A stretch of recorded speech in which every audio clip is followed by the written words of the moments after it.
Majestosamente. Abra sua Bíblia no livro do profeta Isaías, no capítulo de número 59.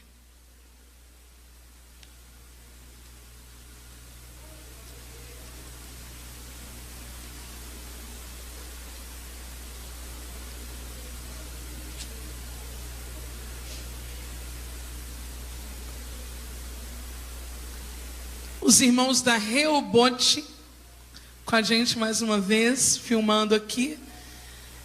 Nos momentos de desafios, de necessidades, é que Deus nos traz alianças. Eles estiveram com a gente aqui na conferência feminina, numa semana difícil, numa situação assim de última hora, vieram para nos abençoar. E eles hoje estão aqui mais uma vez, hoje com menos dificuldade, não é? Mas com a mesma voluntariedade, com o coração aberto. Deus continue abençoando vocês. Profeta Isaías, capítulo 59, quem já encontrou, diga amém. Amém. Eis que a mão do Senhor não está encolhida para que não possa salvar, nem o seu ouvido agravado para não poder ouvir. Mas as vossas iniquidades fazem divisão entre vós e o vosso Deus, e os vossos pecados encobrem o seu rosto de vós, para que vos não ouça. Porque as vossas mãos estão contaminadas de sangue, e os vossos dedos de iniquidade. Os vossos lábios falam falsamente, a vossa língua pronuncia perversidade. Ninguém há que clame pela justiça, ninguém que compareça em juízo pela verdade. Confiam na vaidade e andam falando mentiras. Concebem o trabalho e produzem a iniquidade. Chocam ovos de basilisco e tecem teias de aranha. O que comer dos ovos deles morrerá, e apertando-os sai deles uma víbora. E você diz amém, e já vai dizendo para o seu irmão assim: eles trabalham também. Segure na mão da pessoa que está ao seu lado. Glória a Jesus. A Ele exaltação, louvor, honra, sabedoria. Não deixe o teu irmão fugir. Prova para ele que você está vivo, alegre, cheio do Espírito Santo agora. Senhor, nosso Deus e nosso Pai, glorifico e exalto o teu nome pela tua presença neste lugar. Presença que já encheu esta casa desde a tarde, pelo poder da tua palavra. Que uma vez mais o Senhor fale ao nosso coração e glorifique o teu nome. Nós oramos crendo em o nome de Jesus, amém. E você pode sentar dizendo glória a Deus.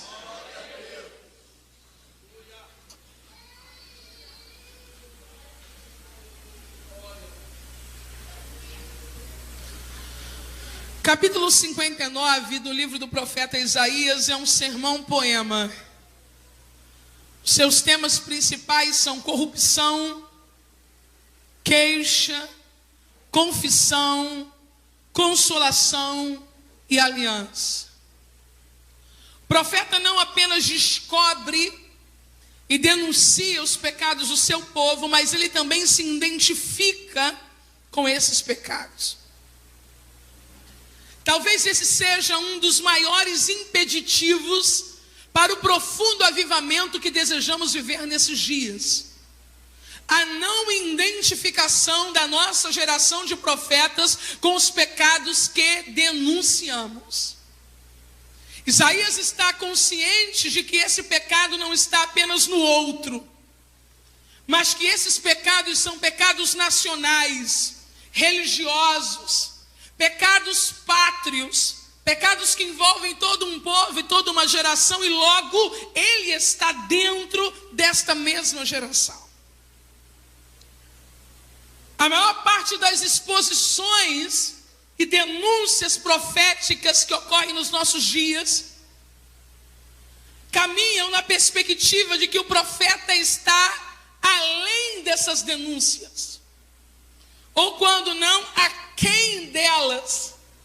E na verdade a voz profética também está incluída entre aqueles que precisam da confissão, do arrependimento e do quebrantamento. Quando quem prega e profetiza diz vocês, ele se exclui. Quando na verdade o ideal é falarmos nós. Nós precisamos confessar. Nós precisamos nos arrepender. Nós temos pecados, temos pecado. Nós nos inclinamos aos desejos da carne. Nós sofremos tentações pessoais. Nós lutamos todos os dias para permanecermos de pé. Enquanto tivermos uma voz profética que não consiga entender que é quando eu estou inserida em um corpo, inserida em uma nação, inserida em uma cidade, inserida em uma igreja, e como membro do corpo de Cristo, eu não sou uma voz denunciante que grita de fora. Eu sou uma voz confessante que assume de dentro. Isso muda tudo. Isaías é essa voz confessante que grita de dentro.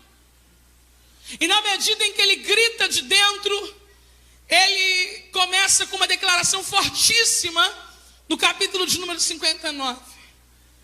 Onde está Deus? Onde está Deus? Sua mão não está encolhida para que não possa salvar. Seu ouvido não está agravado para não poder ouvir. Mas as vossas iniquidades fazem separação entre vós e o vosso Deus. Os vossos pecados encobrem o seu rosto de vós para que não ouça. Quando Isaías profetiza essas coisas, ele está dizendo que a corrupção e o pecado são os responsáveis diretos pela distância fria que existe entre o povo e Deus. Mas ele também está afirmando que se da parte do homem há uma distância fria, resultado do seu afastamento por causa do peso do pecado, da parte de Deus, tudo está no mesmo lugar. Suas mãos continuam prontas para salvar. Seu ouvido está aberto para ouvir. No entanto, Isaías admite que quando a questão é o rosto, o peso do pecado impõe uma certa diferença. As mãos ainda salvam. Os ouvidos ainda ouvem, mas os vossos pecados encobrem o seu rosto de vós para que não vos ouça. Rosto de Deus fala de presença de Deus. Diga presença de Deus. Isaías está dizendo: enquanto vocês pecam de modo consciente, desenfreado, decidido, reiterado, Deus está no mesmo lugar. Enquanto vocês pecam, os ouvidos de Deus não perdeu a capacidade de ouvir a vocês, e a mão dele não perdeu a capacidade de salvar vocês. Agora o rosto dele vocês não conseguem ver. E aí nós vamos viver em uma geração que tem os ouvidos, que tem as mãos, mas não tem a face. Vamos nos ver em situações que algumas vezes, mesmo na prática do pecado, vamos conseguir alcançar o ouvido de Deus. Mesmo diante de situações tenebrosas, alguém vai dizer: na última hora a mão de Deus me socorreu. Agora o rosto de Deus é para aquele que anda em confissão, em obediência e em arrependimento. E como eu não quero só as mãos, como eu não quero só os ouvidos, qual é o apelo do Espírito Santo para esta noite de feriado? Depois de 2 grandes ministrações que ouvimos, o apelo do Espírito Santo é: volte ao altar, dobre os seus joelhos, se arrependa. Eu quero revelar o meu rosto a você.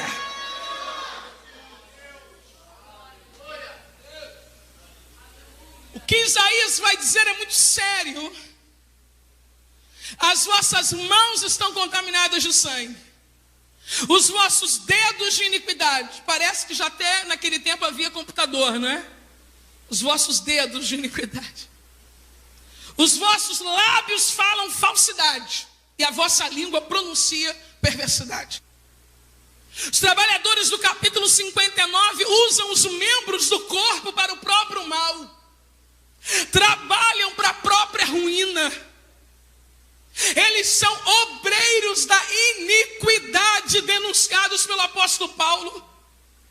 O pecado perverteu todas as coisas. Mãos, diga mãos, dedos, lábios, língua. E diga por fim, pés.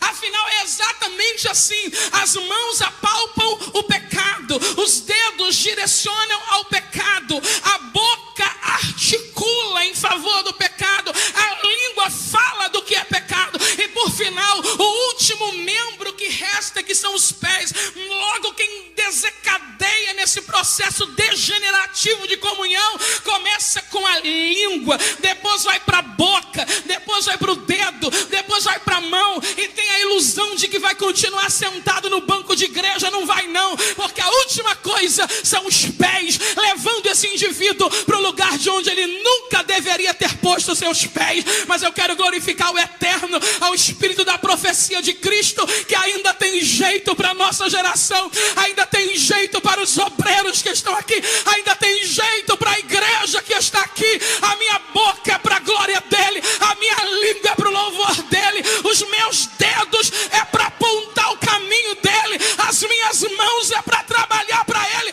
e esses pés estão proibidos de sair da presença dele.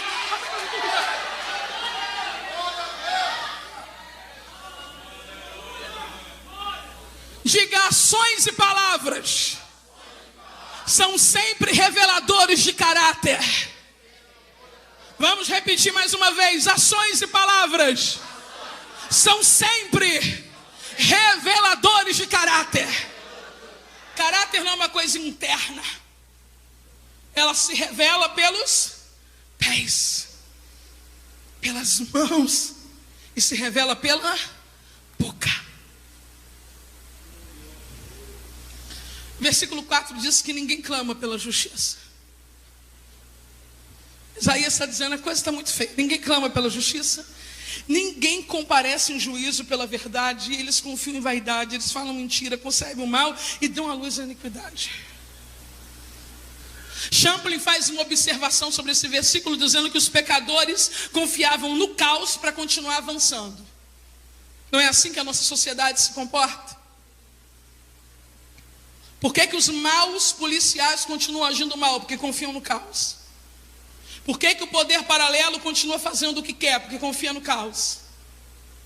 Por que os maus políticos fazem o que querem na nossa nação? Porque confiam no caos. Por que as lideranças eclesiásticas equivocadas continuam roubando, adulterando e mentindo? Porque confiam no caos. Porque os falsos mensageiros ainda ocupam nossos púlpitos? Porque confiam no caos. O caos instaurado dá uma sensação de segurança. Está tudo arruinado mesmo, está tudo quebrado mesmo. Ninguém doutrina ninguém, ninguém segura ninguém, ninguém impede ninguém. Mas isso é uma aparência de caos. Deus ainda detém o controle perfeito de tudo o que está acontecendo. Champlin diz que os pecadores confiam no caos para continuar avançando, porquanto não havia reformadores que corrigissem a comunidade. Qual é o papel da igreja? Diga: realizar uma grande reforma.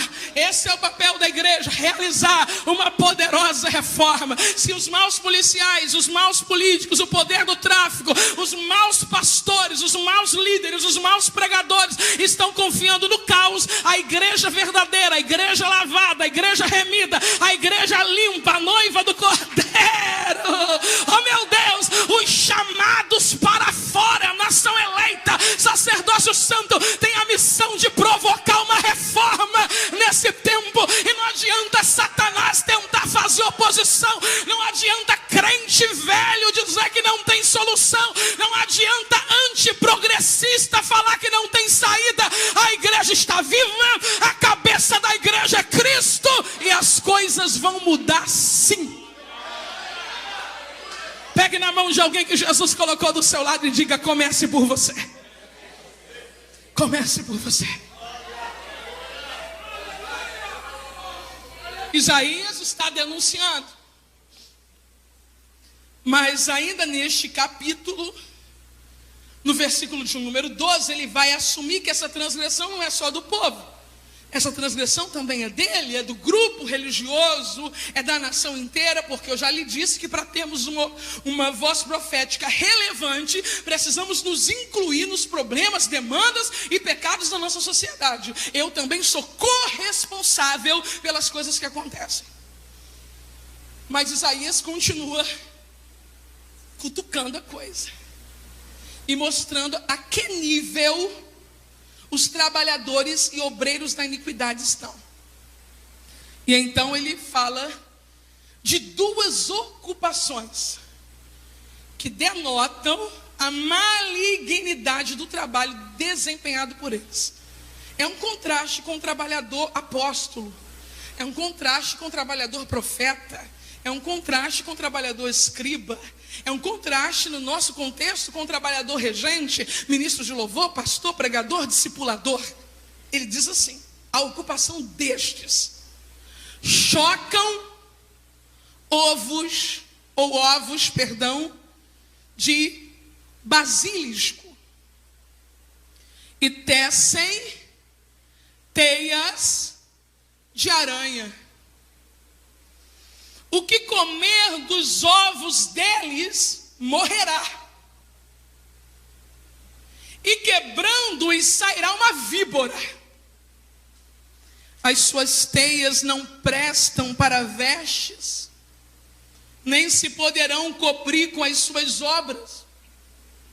As suas obras são obras de iniquidade, obra de violência há na sua mão.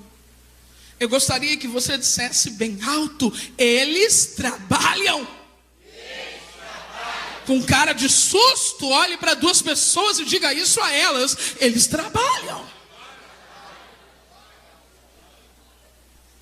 Qual é o trabalho deles? Qual é o trabalho daqueles que em Israel estavam caídos, apostatados, distantes de Deus? E qual é o trabalho dos obreiros da iniquidade nos nossos dias? Chocam ovos de basilisco e tecem teias de aranha. Sim, o povo trabalhava. Seu trabalho era inútil para si e fatal para os outros. Eu vou repetir. O obreiro da iniquidade faz o que é inútil a si e fatal aos outros. O obreiro da iniquidade faz o que é inútil a si e fatal aos outros. Ovos de basilisco, fatal, mortal e maligno. Teias de aranha é a metáfora da futilidade. Diga futilidade. E vamos ser justos, e haja futilidade, porque nunca tivemos tantos obreiros da iniquidade mergulhados em futilidades como temos hoje. É muita futilidade. É tanta exposição do eu, é tanta demonstração do ego, supervalorização de coisas ridículas, ostentação de marcas, ostentação de poses, vanglória, autolouvor, é tanta futilidade, tanta conversa besta que nunca deveria passar por um altar legítimo. Tecedores de teia de aranha. A aranha faz da teia o agente de morte da sua vítima. A versão King James fala algo muito interessante ao repetir o texto em uma versão diferenciada. As teias não servem para a confecção de roupas, mas eles conseguem cobrir-se com o que fazem.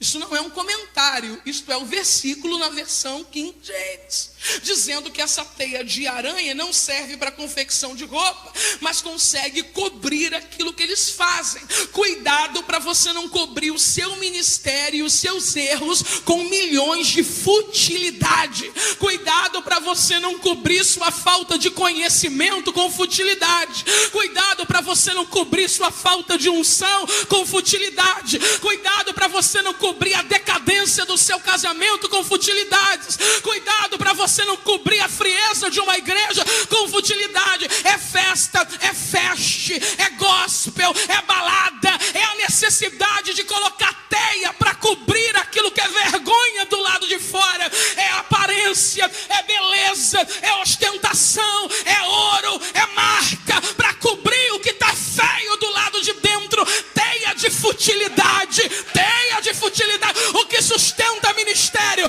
Levanta a mão e diga: oração, unção, conhecimento e graça. Passou disso, é teia de aranha.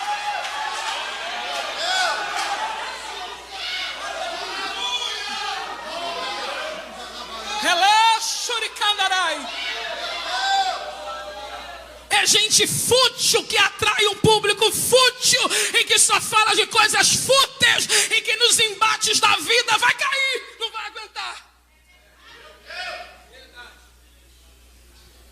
Teia de aranha serve para nada. Tem que se vestir de teia, não tapa nada. Tem que se vestir de teia, você continua exposto. Andará manchorehai. Andará solmenai.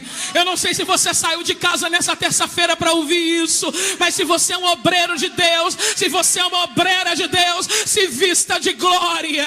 Em todo tempo sejam alvos os teus vestidos e nunca falte o óleo sobre tua cabeça.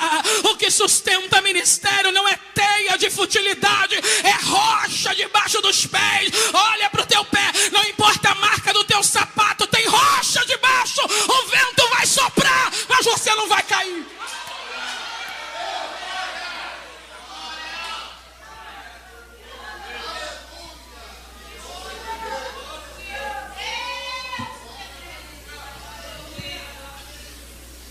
E a denúncia mais grave é: chocam ovos de basilisco.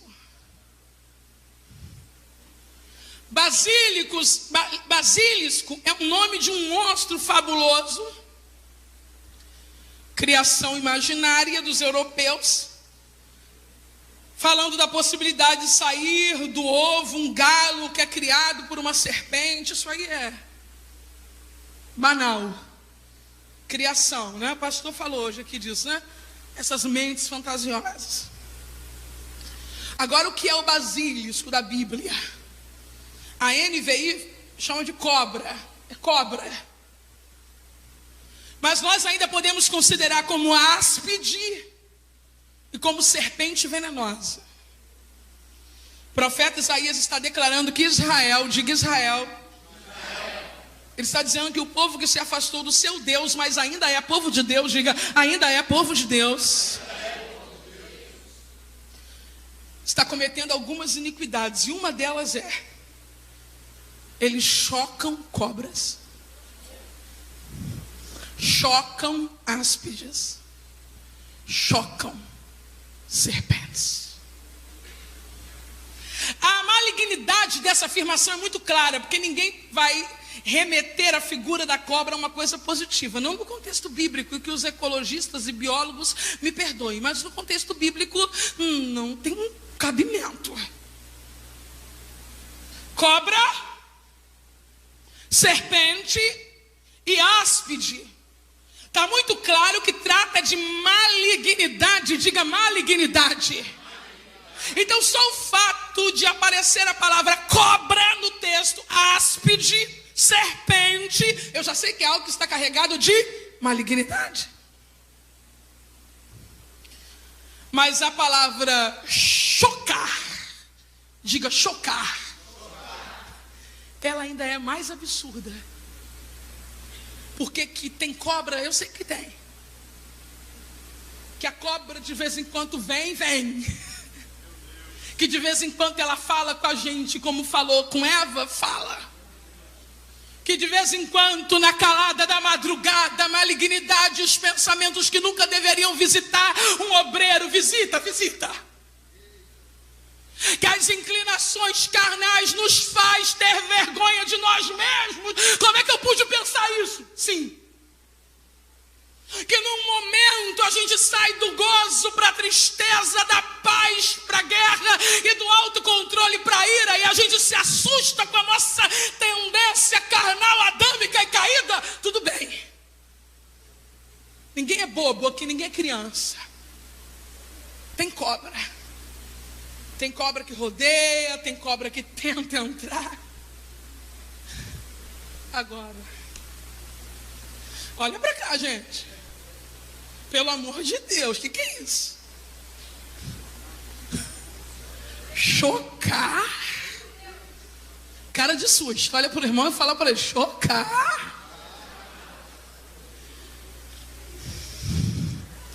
Vamos para o dicionário, olha para cá, hein? Chocar, cobrir.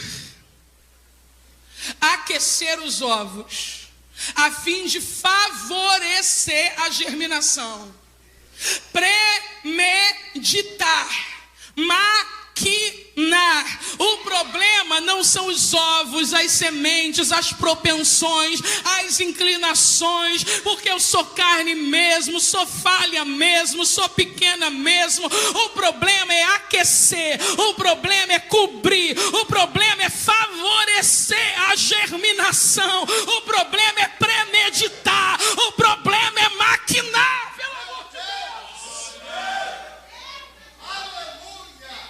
Xandarahasi calamanchou. Aleluia. É esdrúxulo, é engraçado, tem uma veia cômica, mas é sério. Olha para o teu irmão e grita com ele: joga esse ovo de cobra fora.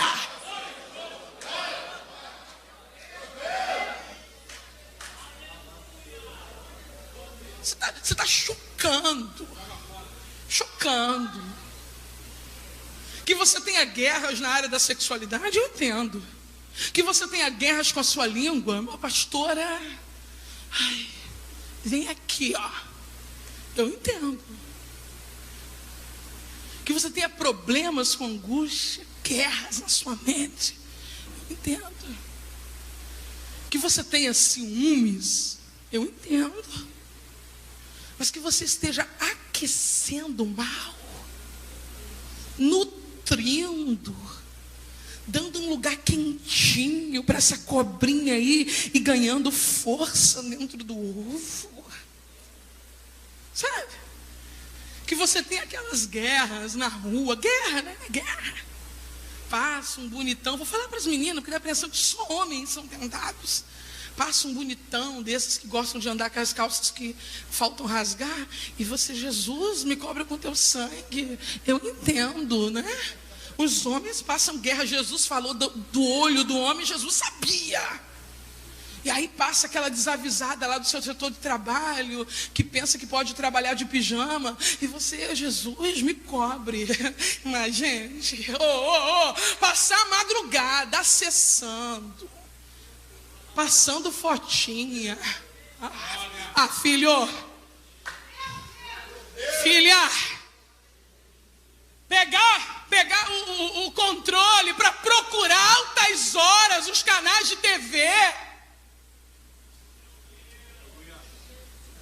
sabe? Aquela tentação, né? O mal agente público para você, e você é tentado. Aquela tentação eu entendo. Eu sei o que é passar prova. Eu falei para vocês que eu tirei carteirinha de prova e luta, IPVA atrasado e tal. E você é tentado. Eu entendo.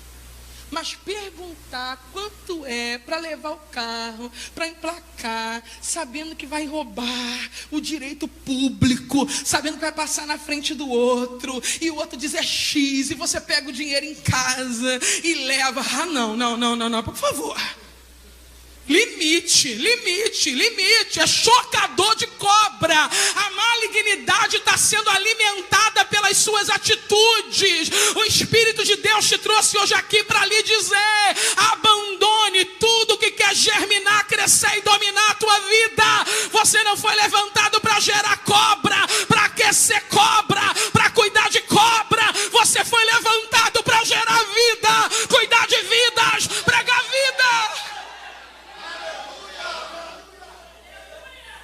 pode alimentar o mal.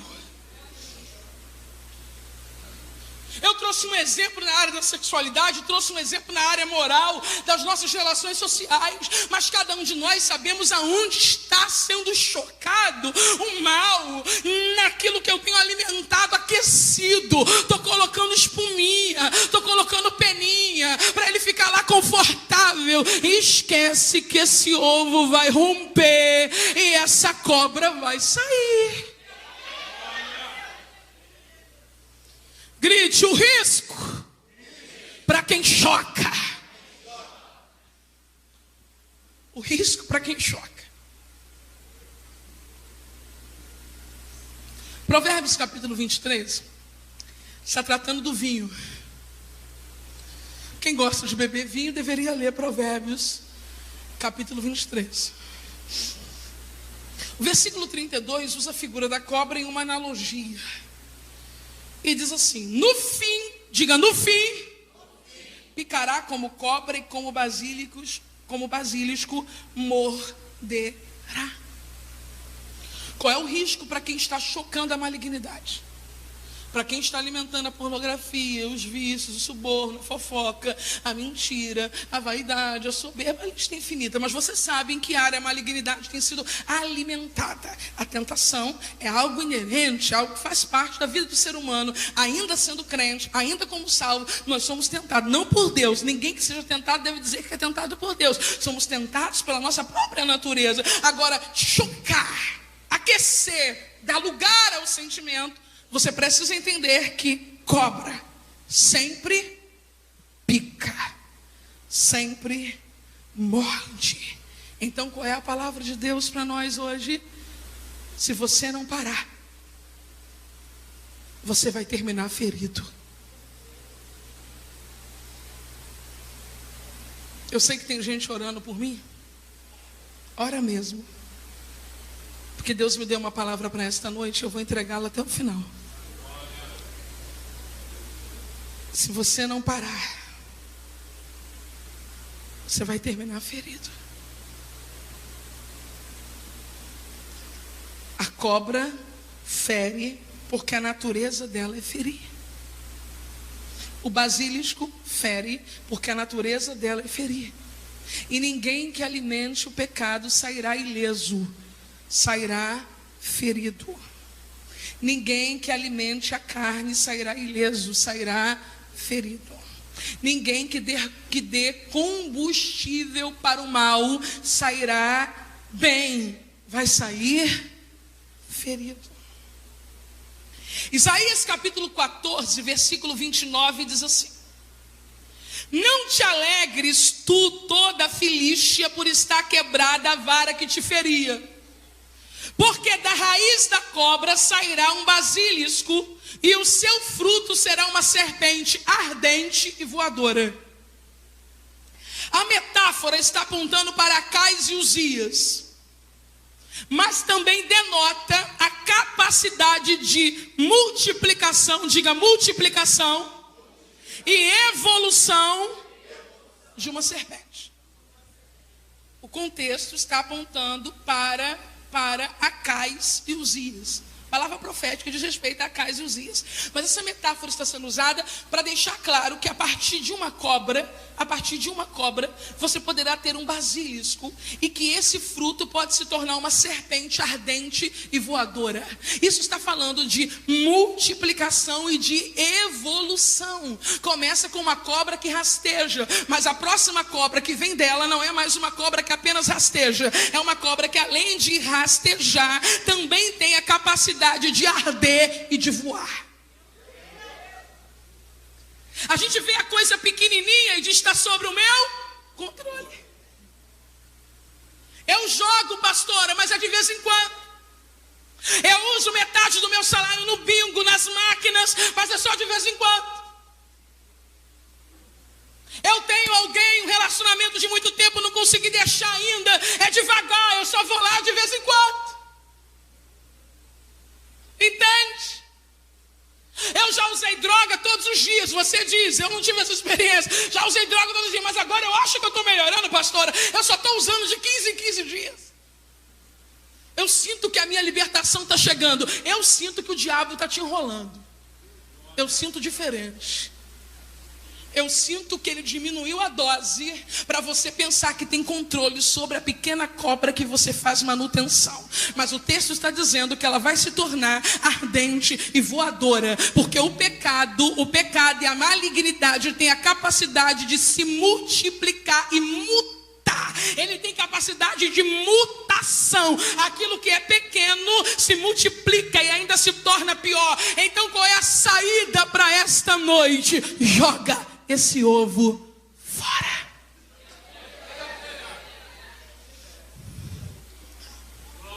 Salmos de número 58, versículo de número 4. O seu veneno é semelhante ao veneno da serpente. São como a víbora surda que tapa os ouvidos. Diga, víbora surda. Para não ouvir a voz dos encantadores, do encantador sábio em encantamentos. É a mesma palavra para áspide, é a mesma palavra para basilisco. A ideia é que existe um tipo de cobra insensível aos encantamentos, indomável. Isso aponta para a perca do controle e a insensibilidade. Ou você doma, ou você será. E ela é surda. Você não tem mais domínio sobre ela. Não adianta dizer eu não quero, porque ela faz o que ela quer. Não adianta dizer eu não vou, porque ela levanta e vai. Não adianta dizer eu não uso, porque ela se levanta e usa. E encantador não tem poder sobre ela. É um nível de pecaminosidade que você ouve, mas você não atina mais. A palavra está entrando, mas não está entrando. Você está aqui sentado, você está me olhando, eu estou olhando para você. Mas quem está dominando é ela. Quem dita os teus horários é ela. Quem dita até onde vai tua santidade é ela. Você fica bem 1 mês, 2 meses, 3 meses. E agora ela diz, está na hora de eu fazer o que eu quero de novo. E faz, porque o pecado é indomável. Ou você toma as rédeas, ou ele passa a escravizar você e fazer de você aquilo que ele quer. Mas nesta noite o Espírito de Deus lhe trouxe aqui. E eu vou dizer de novo. Sei que depois pode ter até brincadeira ou deboche no YouTube, mas não tem problema não, que profeta está acostumado a encarar risada e crítica. Joga esse ovo fora. Diga o risco para quem come. Gente, que coisa séria. O profeta está dizendo que além de alguém chocar, há a possibilidade de alguém comer. O que comer dos ovos deles morrerá. Primeiro, o risco que eu tenho, o risco de quem choca. Mas agora é um risco que vai além, é o risco de quem come. A versão King James diz, quem comer tais ovos encontrará a morte. Olhe para cá, porque isso é muito sério. Porque tem gente aqui que não choca, mas come, porque se alimenta de quem choca. Romanos capítulo 13, versículo 13 diz, a sua garganta é um sepulcro aberto, com as suas línguas tratam enganosamente, peçonha de áspide está debaixo dos seus lábios. Diga bem alto, debaixo. Porque gente que tem peçonha na língua em cima, gente que tem peçonha na língua na ponta, a gente percebe e corre. Mas o pior deles é o que tem peçonha embaixo. Não dá para perceber. Não é aquela irmãzinha desavisada que está sempre fazendo comentários desagradáveis. Essa a gente controla. Irmã, vigia, irmã. Aí a irmã ri. Irmã, fecha essa boca, irmã. Aí a irmã leva aquele susto porque levou uma pancada assim. Não vou falar mais nada. Não vou me meter na vida de ninguém. Excelente. Esse problema de maledicência a gente conhece. Infelizmente faz parte. parte, e a gente tem que ter uma postura firme, de correção, de dizer, não aceito, não gosto, não fale perto de mim, falar mal do irmão não glorifica a Deus, mas isso é peçonha de ponta de língua, em cima de língua. A peçonha mortífera é aquela que fica embaixo da língua. Estou falando aqui e ninguém percebe que o que eu choquei e me feriu, agora determina o que eu falo. E quem ouve, morre. Por isso, pare de acreditar que o mais importante é o que você ouve e não de quem você ouve. Talvez a fim de lavar as mãos como Pôncio Pilatos, há uma liderança equivocada no Brasil que acredita que pode ouvir qualquer tipo de pessoa, porque o importante não é quem fala, mas o que a pessoa fala. Só que isso não é verdade. Isso é só uma muleta para quem não quer assumir a responsabilidade de cuidar do altar que está em seu comando. Aqui não importa só o que se fala, importa também quem fala. Porque se tiver peçonha embaixo da língua, se tiver veneno embaixo da língua, se tiver morte embaixo da língua, pecado embaixo da língua, prostituição embaixo da língua, rebeldia e rebelião debaixo da língua, devagarzinho vai soltando veneno e daqui a pouco tem gente morrendo. Pastor, ô pastor, não entregue o seu microfone para crente rebelde. Pastor, não entregue o seu microfone para rebeliador. Pastor, membro desobediente não tem que ter microfone na igreja. É banco, sentado. Não quer sair e você não pode convidar a sair, fica, mas vai ficar calado. Microfone não é para crente doente. Microfone não é para crente desobediente. Microfone não é para crente rebelde. Microfone é para quem tem saúde. Saúde. Se não tem saúde, não fala.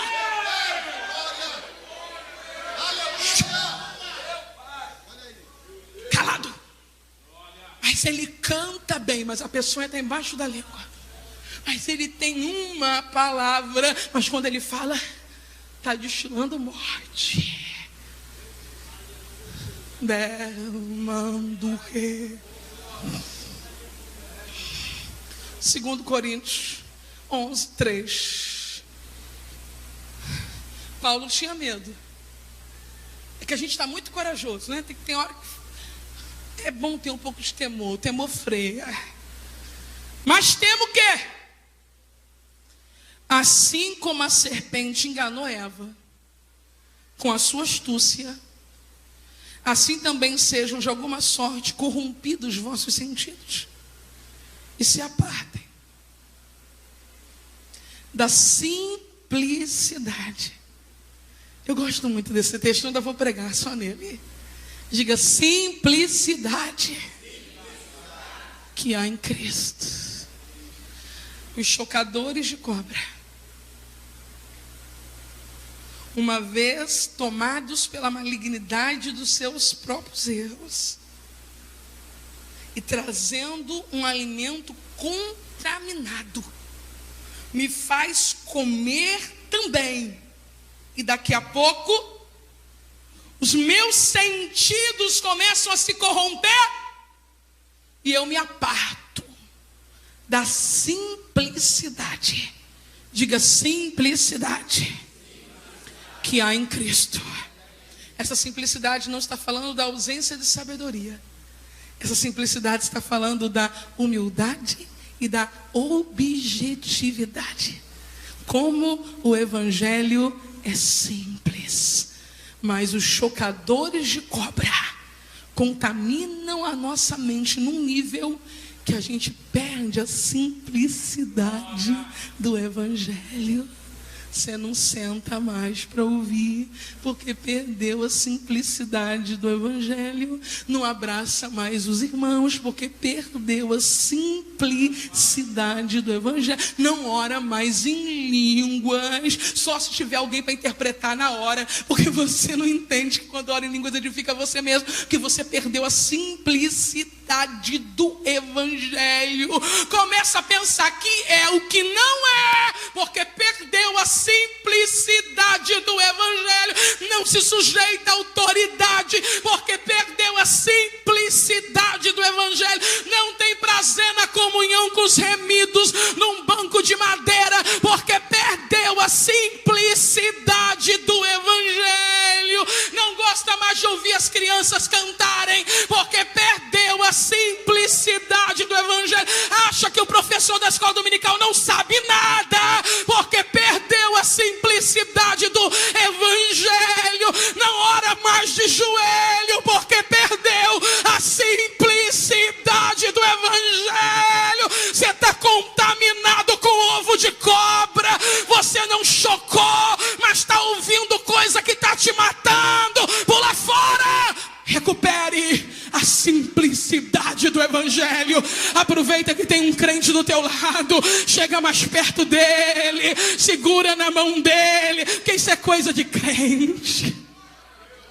Olha que simplicidade do evangelho. Olha que simplicidade. Quer que o pregador pregou essa noite? Jesus salva, cura, batiza no Espírito Santo e em breve voltará. Não teve nenhuma revelação chocante, não. Foi a simplicidade do evangelho. E o que as irmãs cantaram? Cantaram que vai cantar no céu: santo, santo, santo, santo. Mas o hino de santo de novo é porque ele é santo. É a simplicidade do evangelho.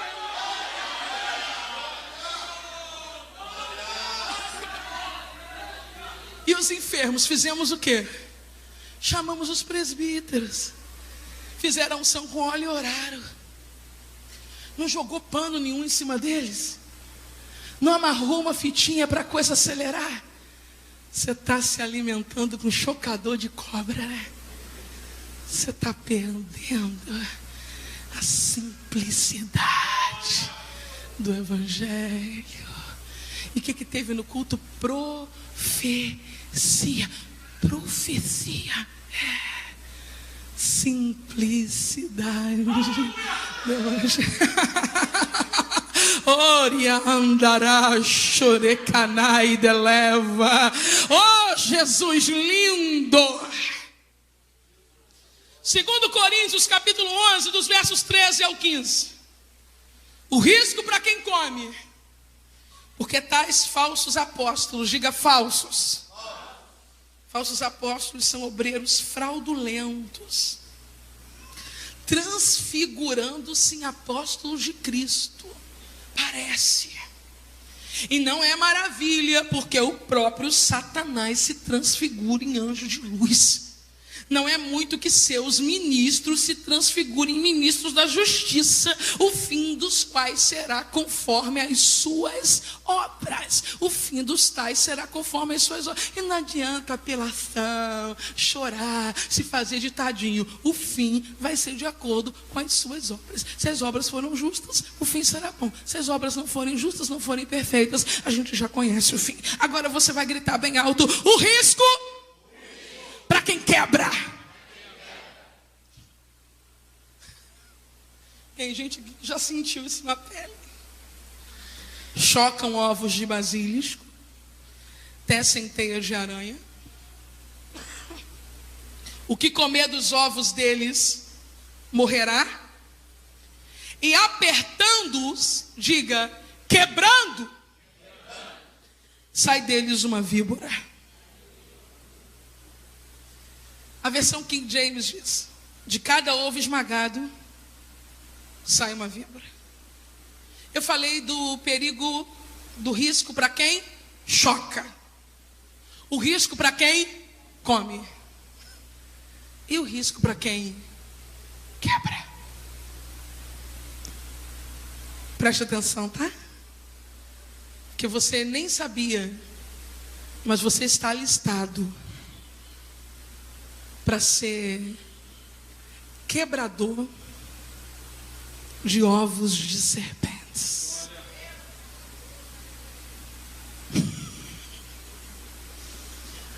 Tem pastor que ama o rebanho aqui?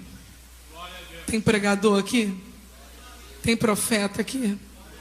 Tem professor de escola dominical aqui? Tem gente que trabalha no discipulado aqui, trabalha no ensino aqui? Você é quebrador de ovos de cobra. Isso dá um trabalho na vida da gente. Porque de repente, esses ovos costumam ser invisíveis. E a ação da palavra também é invisível.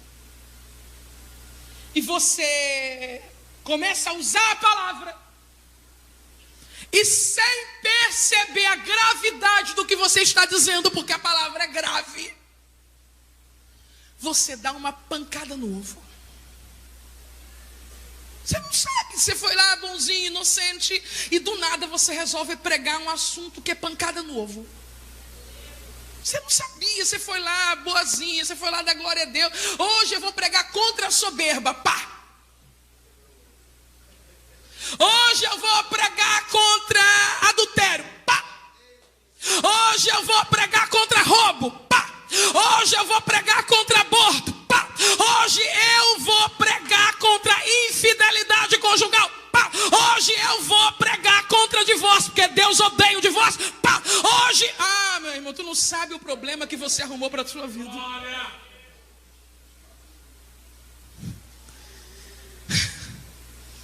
O risco para quem quebra é que quando você esmaga, aí não vem uma cobra nem uma serpente não, vem uma víbora.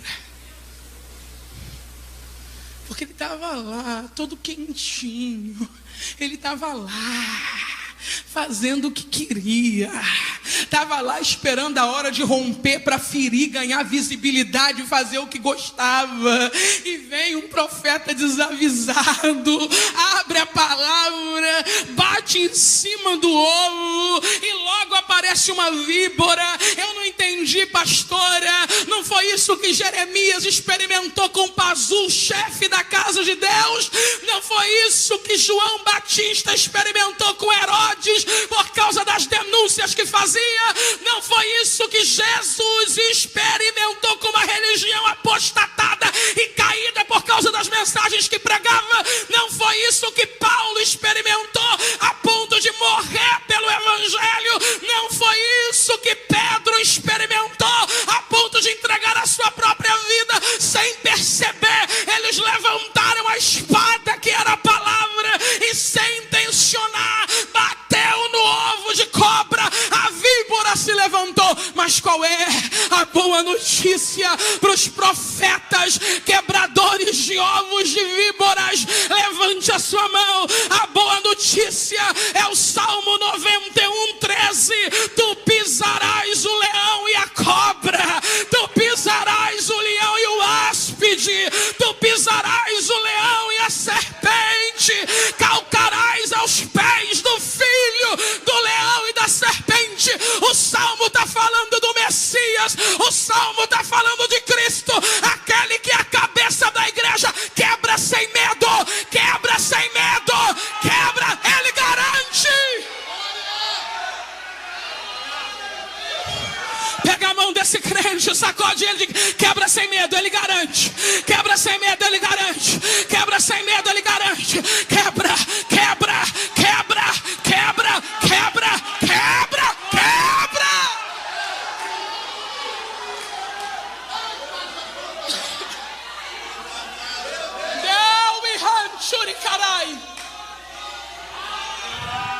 Tu não pode ser sensível demais, senão tu vais morrer cedo. Se tu mexer, e vai mexer, porque profeta mexe mesmo, vai mexer. As víboras vêm, e elas estão em lugares inimagináveis.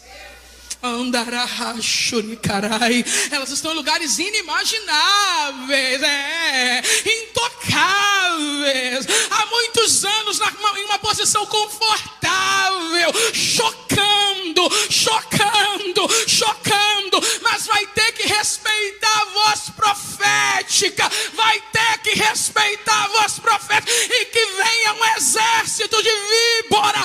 Aquele que pisa está na frente da igreja. Aquele que pisa é o dono do pregador. Aquele que pisa é o dono do ministro. É ele que pisa. Aleluia.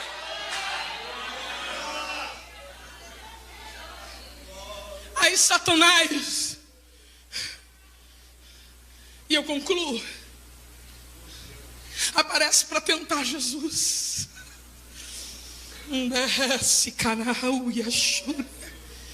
Mas ele só vai até o versículo 12 do Salmo.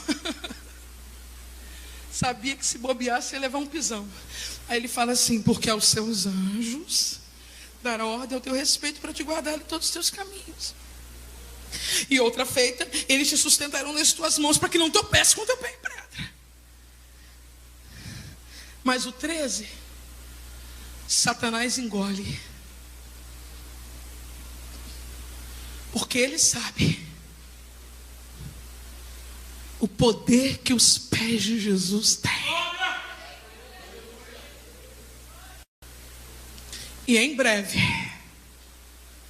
diga em breve, não é agora não, tá? Em breve. Agora você deixa Jesus pisar. Não fica abusado não, tá? Eu piso, eu entro, eu tomo, tu não faz nada.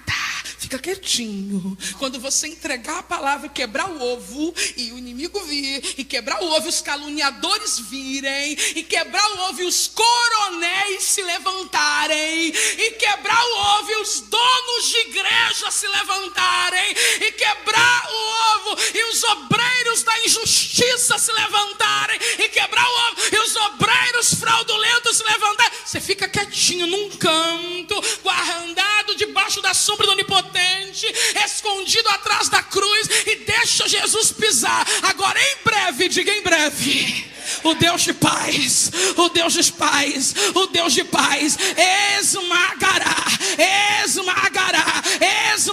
Satanás debaixo dos vossos pés. Agora é com Jesus, mas daqui a pouco vai ser a derrota final da serpente, vai ser a derrota final do dragão, a antiga serpente, e os profetas da última hora, ó glória, vão ver a queda dele no lago de fogo, e a igreja triunfante nas bodas com o Cordeiro. Levanta do teu lugar, levanta do teu lugar, aleluia.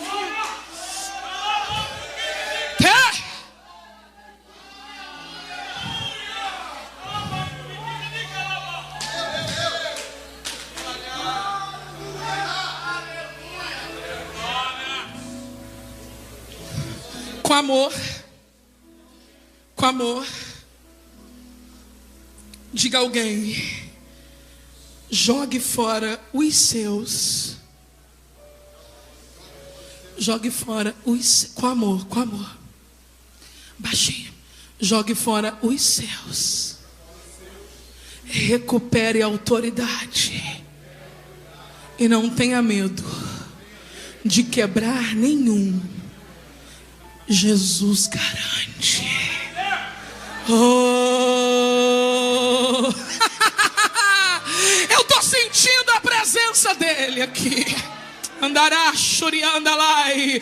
Aonde está a igreja que ama Jesus? Aonde está a igreja que ama Jesus? Eu sou pequena, mas ele é grande. Eu sou fraca, mas ele é forte. Levanta a tua mão só para adorar ele, só para adorar ele. Deus, eu quero te louvar, Pai, por tudo que o Senhor fez durante este dia. Quero te louvar por esses obreiros, líderes, obreiras, crentes que reservaram esta terça-feira para estar aos teus pés. Sonda-nos, ó Deus. Como Isaías, nós entendemos que não são os pecados deles, são os nossos. Sara a tua igreja, perdoa-nos, limpa-nos, e que venha um poderoso avivamento sobre a nossa cidade, poderoso avivamento sobre o nosso estado, sobre a nossa nação. Se houver, ó Deus, em nós algum mal que vem sendo aquecido, algum mal que vem sendo guardado, alimentado, nós nos despimos agora. Nós jogamos fora agora. Nós lançamos no abismo agora.